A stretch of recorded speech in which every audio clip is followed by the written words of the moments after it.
Episode 4, Finding Tarnation. It had been hours since Oko's crew evaded the Sterling Company, but Kellan couldn't stop fidgeting. He tucked his hands into his wool-lined pockets, knees bouncing with unease. A pot of stew simmered over the campfire in front of him, each flame casting shadows against the nearby rock face. The outcaster sat in the distance, guarded by Kervek and Rakdos. His coat was made up of layers of fur, moss, and cactus armor, and his wiry mustache curled in every direction. A thick cloth covered his eyes, and his hands were bound with rope. Not that he needed either. Ariet's charms had rendered him almost euphoric, and without outside help, there was nowhere for Nolan to run. Outcasters were notorious hermits. If anyone was going to come looking for him, it was more likely to be a band of coyotes, a flock of vultures, or a particularly large cougar. But with Annie's sight and Malcolm's ability to patrol the sky, they'd see danger coming from miles away. There was no need to worry. And yet. Kellan dug his fingernails into his palms. Oko had stolen from Bertram Greywater, twice, which made everyone in their crew a target. Not just to the Sterling Company, but to any outlaws hoping to profit from the bounty that would inevitably be placed on their heads. The thought of being a wanted criminal made Kellan's stomach roil. A wooden spoon landed in the stew, making him jump. Breeches scooped a portion in a tin bowl, too distracted to notice that Tiny Bones was behind him, rummaging through his coat pockets for a flask. When he found it, he opened the lid and tipped back the contents. Amber liquid sloshed through his ribcage, pooling at Breech's feet. Breeches snarled in alarm, spilling his stew in the process. His nostrils flared, and the goblin's claws flexed with rage. He ran after Tiny Bones, whose bones gave a jovial shudder as he bounced over the rocks. Umezawa's stifled howl echoed through the sheltered hillside. "What is taking you so long? My grandmother could stitch a quilt faster than this." Geralt tutted, eyes fixed in concentration. His fingers danced over Umezawa's wound as if threading an invisible needle. "Weaving flesh back together is an art form. Now stay still." Umezawa gritted his teeth. "You're enjoying this far too much." "I don't know what you mean," Geralt replied, but the rapture in his eyes was undeniable. Gisa feigned distress. "You're torturing the poor man, and not even in a fun way." She leaned toward Umezawa, voice becoming song-like. "I can take all your pain away." Geralt rolled his eyes, shooing her away with a hand. "The point is to heal him, not kill him." Another stitch went through Umezawa's skin, and he shut his eyes tight. "If I pass out, don't let your sister anywhere near me." Gisa pushed her bottom lip into a pout. A breeze tumbled through the hills, making the fire shudder. Shadows pulled behind Kellan, and he turned to see Ashiok making their way toward the outcaster. Ashiok lifted their hands above the outcaster's head, fishing for secrets with the lure of magic. Their fingers moved slow and deliberate. Memories were pulled out of Nolan's mind, leaving streaks of silver threads in the air. Kellan's skin prickled with concern. "Don't worry," said Oko. He took a seat beside Kellan, leaning back until the firelight trickled over his sharp features. "Ashiok is perfectly capable of getting the answers we need without hurting him." Kellan dug his heels into the ground. How long had his father been watching him? "I didn't agree to this," he said. "You promised no innocents would get hurt. And just because he's been charmed doesn't mean he isn't scared. Ashiok isn't someone you, or anyone, should be trusting." He glanced back at Ashiok, shuddering at the memory of their confrontation on Eldraine. But for Ashiok's part, they barely seemed to notice Kellan was there at all.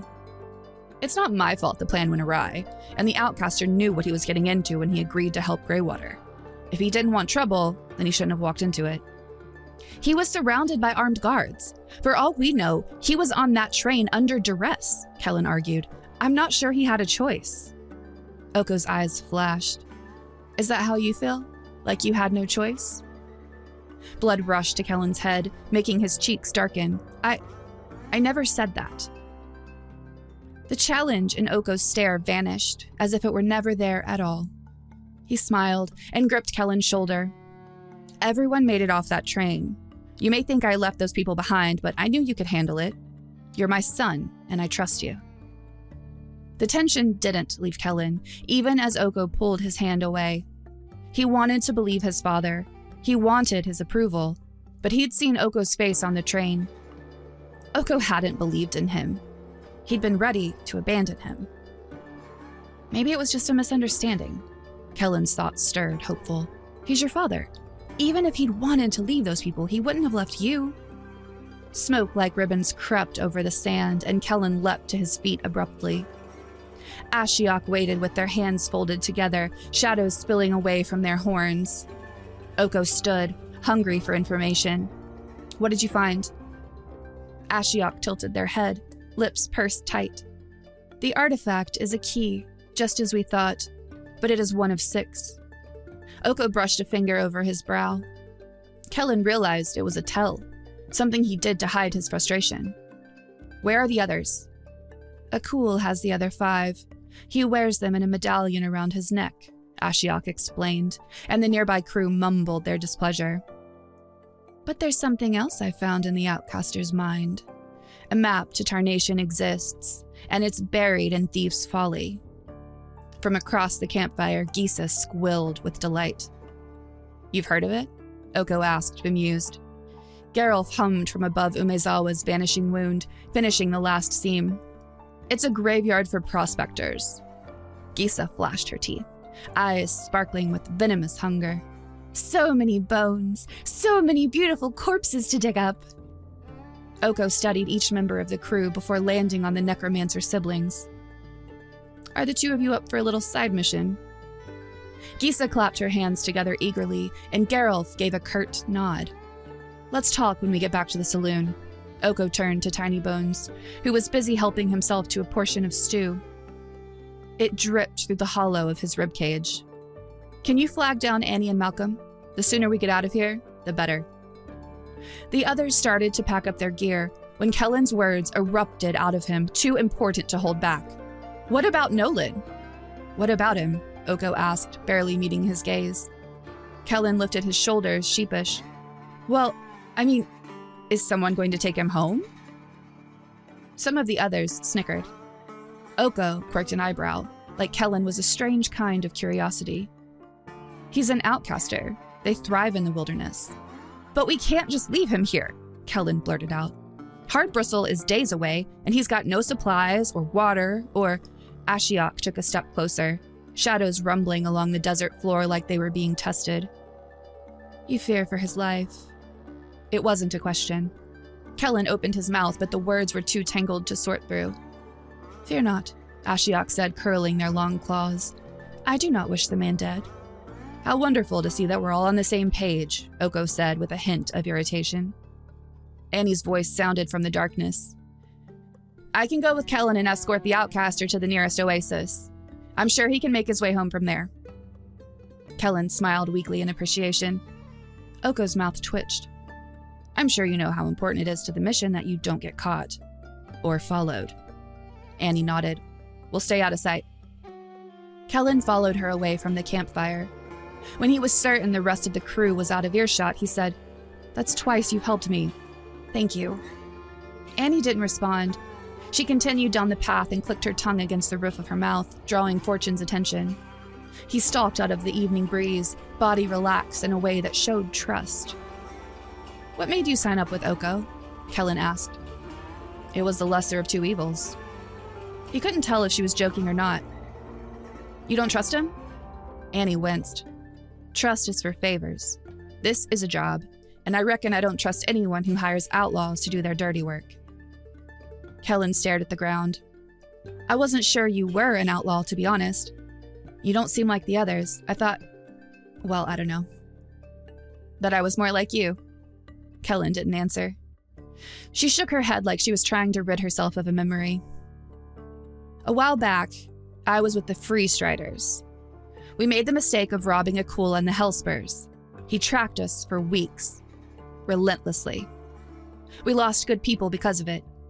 And when we tried to make a deal and return what we stole, my nephew was badly injured during the exchange. We barely escaped. After that, my nephew was never quite the same.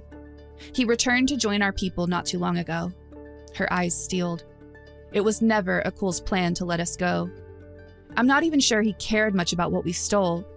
He just wanted blood, and he used our trust to get it. I'm not saying I'm any better than that crew around the fire. I know what I am, and what I've done. But Akul, he's a different kind of outlaw. The worst kind. I don't want to see anyone hurt the way my nephew was. If there's really power in that vault, and Akul gets a hold of it, her expression hardened. I can't let that happen. Kellan looked back to the campfire in the distance, watching his father deep in conversation with Vraska and Ashiok. The worst kind of outlaw. His eyes remained pinned to Oko, long enough for Annie to notice. Family is tough, blood or otherwise, she said quietly. It's not always easy to know someone's heart. But in my experience, she shrugged, time helps, but a gut feeling is always worth paying attention to. Kellan blinked away his embarrassment. Annie took hold of Fortune's reins. I reckon that's enough storytelling for one day. How about we go fetch the outcaster and get him on the trail home? They made their way to Nolan and helped him onto the saddle before taking the winding path down the hillside. Kellan flew alongside them, careful not to fall behind. Even though he wanted to take one last look at the campfire, he didn't. He was too worried that he'd find his father watching him, and that all he'd see was doubt. The saloon doors slammed open, and Gisa and Geralt half stumbled into the room, eyes wide with delirium. They took a few steps inside, boots clunking heavily against the floorboards. The overhead lights spilled over their faces, showing off a mess of fresh bruises and bloodied cuts. Geralt tugged at the leather strap around his eye, making sure it was straight. Gisa swept a hand over her disheveled, knotted hair. Welcome back, Oko announced, leaning against the edge of the bar. I see Thief's Folly has been kind to you both. Geralt picked at the dried blood under his nails. I'd rather not talk about it. Gisa blew at the sand covering her leather bracers, and a small dust cloud appeared in front of her. She grimaced. Her brother removed a piece of rolled-up parchment from his coat and held it up for Oko to take. I believe this is what you were after. Oko flattened the map against the bar, relishing the sight of every strange marking. He finally had it. The path to Tarnation, and Mog Taranau. Is that what I think it is? Vraska asked. She stepped away from Ashiok's curling shadows and leaned against the counter. So, the vault floats above the city. Oko's thoughts were already moving into hyperfocus. The vault doesn't matter if we can't get a hold of the keys, and in order to get the medallion, we need to be in the same room as Akul. He looked up, searching the room for Annie, and found her sitting with Kellan at one of the far tables. They'd been almost inseparable since the train incident. Oko's expression soured. He wasn't opposed to his crew becoming friendly, but it was easier to control people when he knew where they stood. Kellan's burgeoning friendship could be a problem. He didn't like it, didn't trust it. He faked a smile anyway. Annie, you'd recognize the Hellspurs from Akul's inner circle, correct? She tapped a nail against her glass bottle. I suppose so. If we were to track one of them down in Tarnation, do you also suppose they'd lead us to wherever Akul's headquarters are? Maybe, but you can't just walk into Tarnation like it's a holiday destination, Annie said. There's a reason only Hellspurs know how to find the city. They don't let outsiders in, and they certainly wouldn't let them leave. We're all capable of playing our roles, Oko countered. If we dress like Hellspurs and keep a low profile, we can hide out in the open. I'm not sure our crew is exactly low profile, Annie said. We have a giant demon and a skeleton for starters. No amount of Hellspur attire is going to make them blend in. We'll split up the team and take a small group of 4 into the city, Oko said, as if the solution was simple. Everyone else can wait outside Tarnation until we're ready to open the vault. Count me in, Vraska said. Perfect, Oko agreed. Annie, you're with us too. She downed the rest of her bottle in acknowledgement. Oko knew who had to be the 4th. He'd known since before the necromancers brought the map back, but he drew out the weight, gaze moving from one crew member to the next. Kellan, he said finally. The shock on his son's face was clear. You want my help? I need you with me. You have skills that will be useful in Tarnation, Oko said, especially once we find a Cool. Kellan bit the edge of his lip, but whatever was weighing on his conscience didn't matter. Oko had posited Kellan as a necessary player, and Kellan wouldn't let his father down. The boy nodded. All right, I'll do it. Oko feigned gratitude, but he wasn't the least bit surprised. Kellan craved his attention. He wanted acceptance. Flattery, it seemed, was the key to keeping his son on his side. He needed the boy's help, in more ways than he was prepared to explain, and Kellan was willing to oblige him, freely and without question, all because Oko was family. A stranger in almost every way except blood, but to Kellan, that was enough. That kind of allegiance, it was the one thing Oko was grateful for. He just needed to make sure it would last. An enormous rock with sharp, jagged edges hovered in the sky. Clouds swirled around the tallest spire as if caught in its orbit, while lava flowed from the edge, pulling into the twisted rivers that moved through Tarnation. It left an angry hue on every surface, glowing like the embers of a newborn fire. Mog Terranau, the vault. A maze of warped rock foundations wound through the city below, surrounded by a circular canyon. Buildings made of solidified lava rock and sharpened bits of wood were everywhere, and animal bones framed many of the doors and windows, illuminated by the colorful lanterns hidden inside. Kellan adjusted his hat, keeping far from the thin veins of molten lava running into the street. There was smoke everywhere, and more hellspurs than he could count. In the clearing to his left, a street duel was taking place. Two mountainous hellspurs sliced at one another with a pair of axes. The edges blazed with remnants of thunder, casting sparks every time the blades collided. A small crowd jeered and roared, and when one of the axes landed in the other man's chest, the onlookers raised their arms in triumph. Kellan felt ill as they dragged the body toward an enormous fire pit and rolled the corpse onto the hot coals. A common practice here to settle disputes. More civilized than killing someone's whole family, I suppose, said Oko, noticing Kellan's gaze. He gave a carefree whistle and motioned ahead to a saloon door glowing with cindered edges. He'd shapeshifted into a rugged human version of himself that blended in perfectly with the rest of Akul's crew, and his chest was covered in an elaborate display of bone armor. They'd already visited 3 other saloons, but so far there'd been no sign of anyone from the inner circle of the Hellspurs. Nearby, Annie adjusted the black bandana covering the lower half of her face. Kellan wondered if she was afraid of being recognized, or if finally facing the people who'd hurt her nephew all that time ago. When Annie, Oko, and Vraska stepped through the doors, Kellan took a silent breath, counted to 5, and did the same. The ceiling curved like the inside of a barrel. Everything smelled of metal and sour fruit, making Kellan recoil. He followed Annie's gaze to a woman sitting at the bar. She wore a spiked wrought iron pauldron, each point tinged with red-hot embers. The rest of her clothes were of burgundy material, frayed at every edge, with a small thunder pistol and hatchet tucked in her belt. Smoke radiated from her skin, as if she were ready to catch fire at any moment. Annie went rigid, voice nearly inaudible. That's Twist Fandango, one of Akul's crew. Oko gave a brief nod as he strolled past Annie toward the bar, with Vraska taking the empty seat beside him. Annie retreated into the corner of the room, putting as much space between her and the Hellspur as possible. Kellan brushed a hand over his cloak, avoiding the burnt edges. He felt like an imposter, a scarecrow among soldiers. But mostly, he just hoped none of the Hellspurs would notice. Kellan found a booth at the back and sat down, hands fidgeting beneath the table. Across the room, Oko was busy striking up a conversation with the bartender, as if pretending to be someone else was the easiest thing in the world. "This ain't your table," a voice barked, gruff. Kellan looked up to find 3 Hellspurs glaring down at him.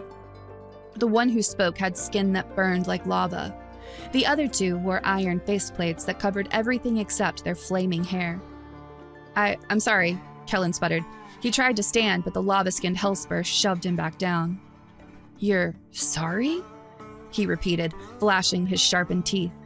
You didn't learn the manners in Tarnation. I reckon you ain't supposed to be here at all. He pulled out a heavy-looking thunder pistol and pointed it at Kellan's chest. I'm just here to meet someone, Kellan said quickly, stumbling over every word. They have information I need about a job. The trio cackled. No Hellspur would trust you with so much as an ember, boy, the man spit. Either someone dragged you out here to skin your hide, or you're serving me a fabrication. Kellan held up his hands. I don't want any trouble. Their laughter continued, even more raucous this time, and Kellan took the opportunity to slip out of the booth. He made it 3 steps before one of the Hellspurs shoved him to the ground, knocking his face against the wooden planks with a crack. When he pressed his lips together, he could taste blood. Get up, coward, the Hellspur growled. I'm only just getting started. Oko's spurs rattled to a stop, blocking Kellan's line of sight. Leave the kid alone. Kellan pushed himself up shakily, relief gnawing in his throat. The Hellspur narrowed his eyes. He's no Hellspur, and this ain't none of your business. Oko didn't move. He says he's here for a job, right? For all you know, Akul's the one who sent for him. The man snorted. Akul could snap this runt in half without even trying. He'd sooner hire a field mouse than this bag of twigs. Oko's mouth hitched, taunting. You willing to risk finding out which one of us is wrong? The 3 Hellspurs turned to one another, hesitant. Oko shoved Kellan to the side, removing him from the Hellspur's path. Let him deal with whoever invited him here, so the rest of us can drink in peace. Fire raged in the man's eyes. He took a step forward. What are you going to do about it? The 2 iron-masked Hellspurs drew their blades. 3 against 1, Oko tutted. Who's the coward now? The Hellspur laughed, low and deep, before swinging his massive fist toward Oko's head. Oko ducked, missing the blow by an inch, and cracked his elbow against the man's neck. The saloon erupted into chaos, and the musicians in the corner stepped up the pace of their mad jig. Glass shattered, thunder exploded, and Kellan covered his face, too stunned to move. His ears rang, gaze processing his father and Vraska, each taking swings at every Hellspur around them. Vraska was quick, slicing at every Hellspur with a long saber before they even had a chance to turn their weapons on her. When one of the iron-masked assailants charged, Vraska smashed the back of a thunder pistol against their face, knocking their mask to the ground. She shoved her boot against their neck, pinning them to the floor, and used her gaze to turn them to stone. Some of the other Hellspurs stumbled back in alarm, but most only saw it as bigger fuel for a bigger fire. They roared, unloading their thunder blasters across the saloon, smashing the skull-shaped bar to pieces. Oko shapeshifted from one Hellspur to the next, causing mayhem as he alternated between throwing punches and shifting into each neighboring Hellspur. None of them looked too closely before swinging for the nearest available jaw. Kellan flexed his hands, ready to summon 2 swords of energy when Annie grabbed his arm. Don't, she argued. We need to go after Twist. If she gets away, we might not get the chance to find Akul again. She motioned for the saloon windows, which were swung wide open. I can't leave him, Kellan said, firm. Annie's eyes blazed. Wouldn't he tell you the mission comes first? I've been looking for him for so long. I won't leave him now, Kellan said, and flung a golden vine toward the Hellspur whose axe had been raised over Oko's unassuming frame, knocking her across the room. Oko turned, eyes wide, when a thunder blast exploded through the saloon doors, sending wood splintering in every direction. Twist Fandango stood in the frame, hair curling with flames. Behind her were 6 armed strangers. Not just Hellspurs, but Akul's inner circle. One of them grabbed Kellan before he had a chance to react, clamping a pair of iron cuffs to his wrists. He took a staggered breath before realizing his magic was subdued. When he searched the room for Oko, Annie, and Vraska, they'd all been overtaken too. Kellan felt his stomach sink as the realization dawned on him. No one was coming for them. The rest of the crew would know better than to burst through Tarnation on a rescue mission. They were hired criminals, not friends. Twist stepped forward and sneered, holding her hatchet to Oko's throat. He sputtered as something fizzled against his skin, forcing his illusion to fade. So you're the Fae we've heard so much about, Twist said, drawing out her words like a slow poison. Someone I know has been very anxious to meet you. I do love my fans, Oko managed through strained breaths as the two Hellspurs holding him back tightened their grips. Twist turned to the others. Tie him up. They're coming with us. Akul wants to deal with these trespassers personally. Kellan's toes grazed the floor as he struggled to keep his balance. His arms were raised above his head, chained to the rafters alongside the rest of the crew. Please tell me there's a second part to your plan, Vraska hissed through her teeth, swaying beneath the chains. Or at the very least, a backup? Oko looked up at the only bit of sunlight peering through the high ceiling and squinted. The prison was an enormous dome, littered with crushed pieces of rock. This looks like an old quarry.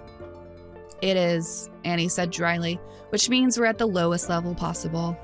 Even if we manage to get out of these cuffs, we'd have to claw our way out of the entire city. Vraska shook her head.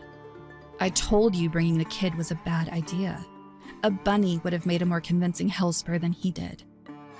Kellan opened his mouth to apologize when the room shuddered, sending dust skittering down the walls.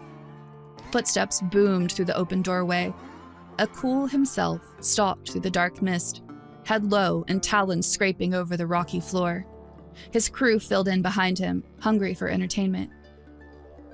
Akul studied each of the hanging prisoners, golden eyes scanning their faces until recognition hit him. Annie Flash. A low rumble sounded from deep in his chest. I wondered when our paths would cross again. How was that nephew of yours? The rage on Annie's face said everything she couldn't. A low rumble emerged from Akul's throat. I'll give him this much. He's a tough kid. I've seen bastards twice his size die after one of my stings. The dragon turned his attention to Oko, hot steam erupting from his nostrils.